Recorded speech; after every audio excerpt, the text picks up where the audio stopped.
All right, welcome to Module 5. I'm your host. I'm joined again by Mr. Blake Ray. He always wears the same suit. This is not the same outfit. You just I have multiple 15 suits. different ones. All gray suits. 7 of them, and then I wash them once a week. Okay, Yeah. all right.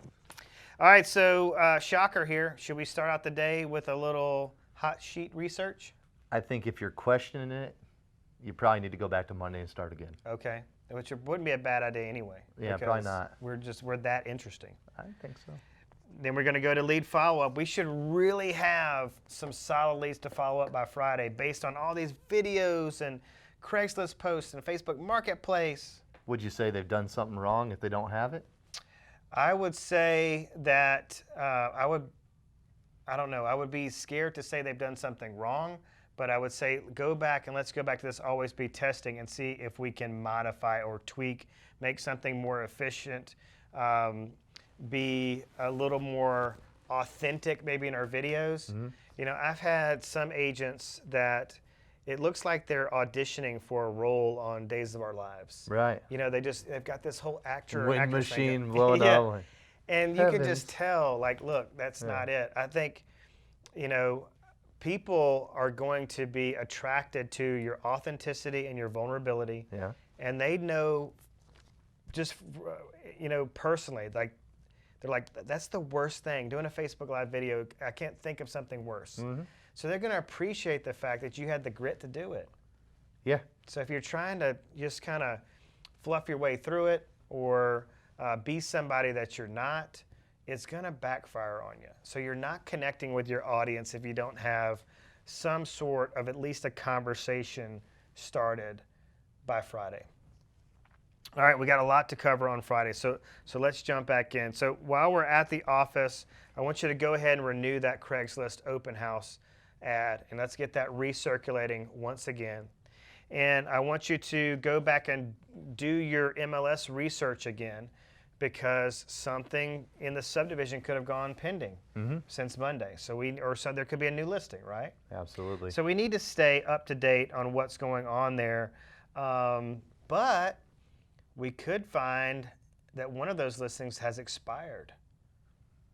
Not a bad opportunity. Could be a door knocking opportunity while we're out and about because we're going to be putting our open house signs out Friday afternoon. So might be time to knock on the door, drop off a quick letter, really be intentional about our time here.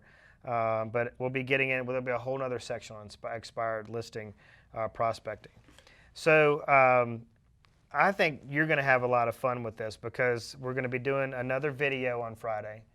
And this is what I call lifestyle marketing. Mm-hmm.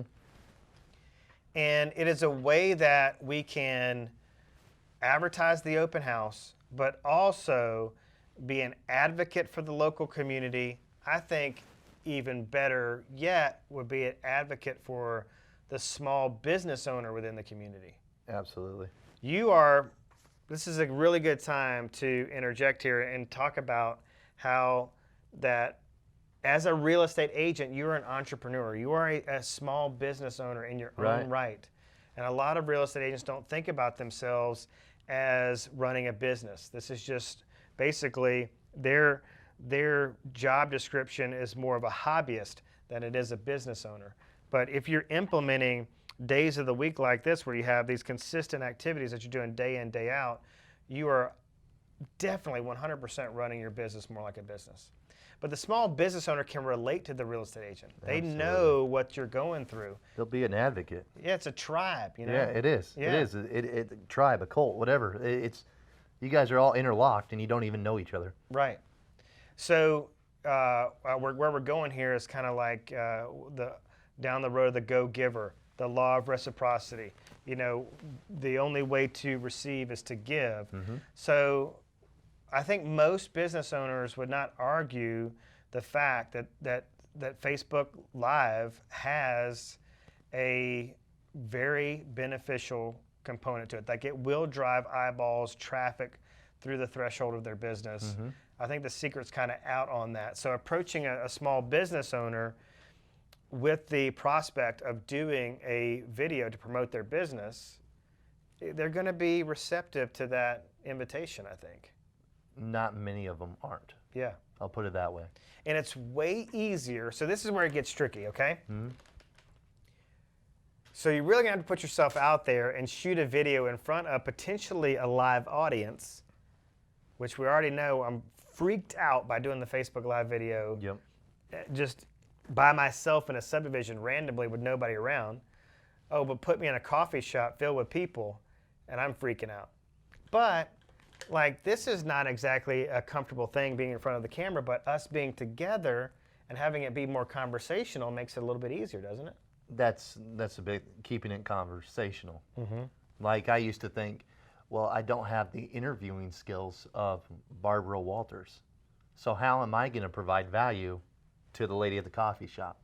I have no celebrity. I can't ask you a million different questions, and I can't articulate them.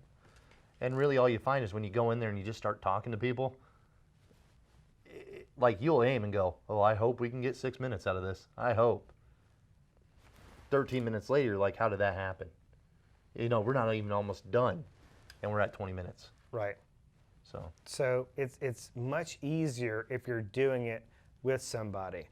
Okay, but that's kind of an extreme example because, and I have several examples here because, you know, this is a lifestyle marketing piece. It can just be about exposing the lifestyle. I like the idea of doing it at a unique burger joint or a coffee shop and say, hey, you got to try one of Mike's cheeseburgers, the best cheeseburger in town. Oh, by the way, it's 1.2 miles away from the open house I'm hosting this Sunday from 2 to 4 at 123 Main Street. So you're just kind of blending these marketing opportunities. And again, we're getting back to that cycle where everything feeds everything. But we could go to a dog park. We could go to that boat launch. We could go to a golf course. We could just go and set up a tripod if you've got a downtown area in front of like some local specialty shops. You don't have to interact with anybody, but certainly that does add an extra element to your video. well, it can possibly catch fire, like like you did the video of the pier, and that caught fire because it captured the essence of why people move into that particular town. Yeah, viewing sunsets. Sunsets. Yeah, this is the house I'm holding open this Sunday from 2 to 4 is, 3 blocks away from the bay where you can walk down and view this amazing sunset anytime you want. What's better? What better lifestyle can you think of than that? So that's a great point. But you also, if you did it, so what you're talking about is people sharing that video. Right. And resharing getting in front of their it. database. And then the next person's next, right down the list. So a lot of times when you do these videos too with a small business owner, they're sharing that video on their business With Facebook their page. database. Yeah.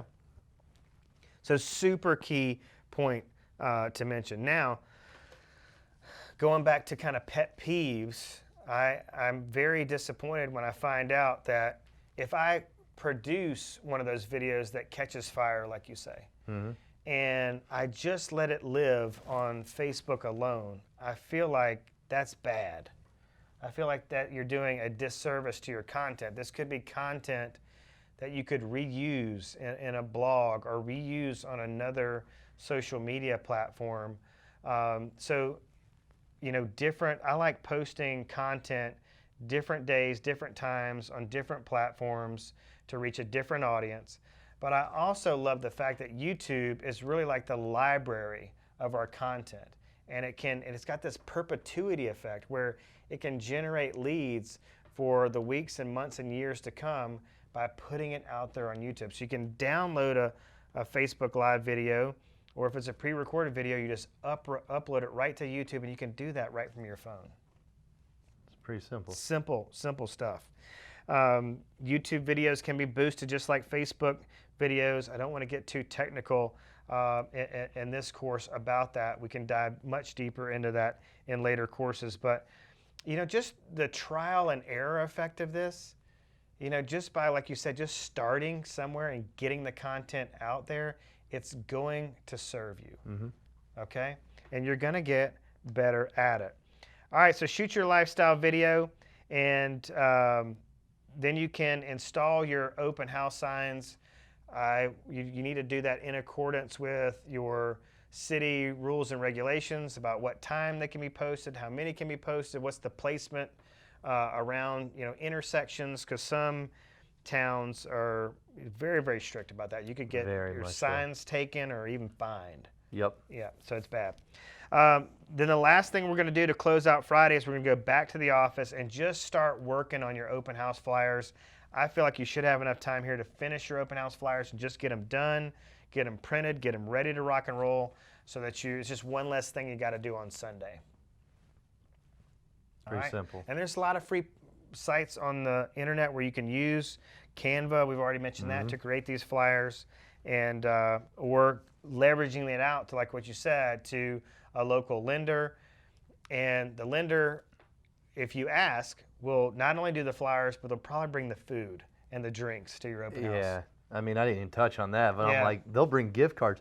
We've had title.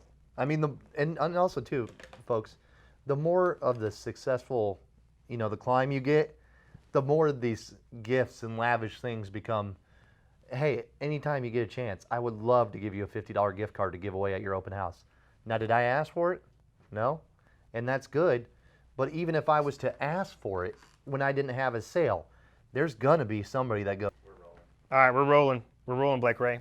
I'm ready. All right, so after we do our lifestyle video, before we head back to the office to do our final activity for Friday afternoon, before we can kind of check out and just kind of recharge our batteries a little bit, I want the agents to put out a lot of open house signs, as much as their community rules and regs will allow, right? Do you have a number that you recommend? Yeah, I think if you go back to YouTube and watch a lot of videos, you will see somewhere in the neighborhood of 20 plus. Yeah.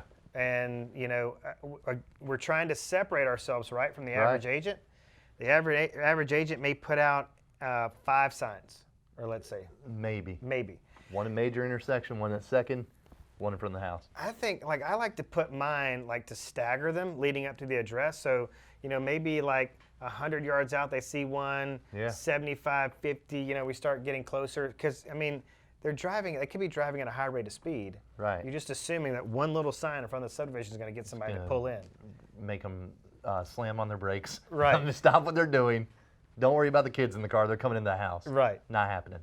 But you've had your sign out there in the yard since Wednesday. So somebody may drive through before the open house and call you and go, "Hey, meet me here before. I want to get in before anybody else does." So you never know what's going to happen. So getting these signs out Friday instead of the morning of or an hour before the open house on Sunday could serve you really, really well from a lead generation component. Okay? All right, so just make sure you are putting the signs out in conjunction with your city's rules and regulations about this. We don't want you to get fined. We don't want you to get your signs taken because these aren't cheap to get made.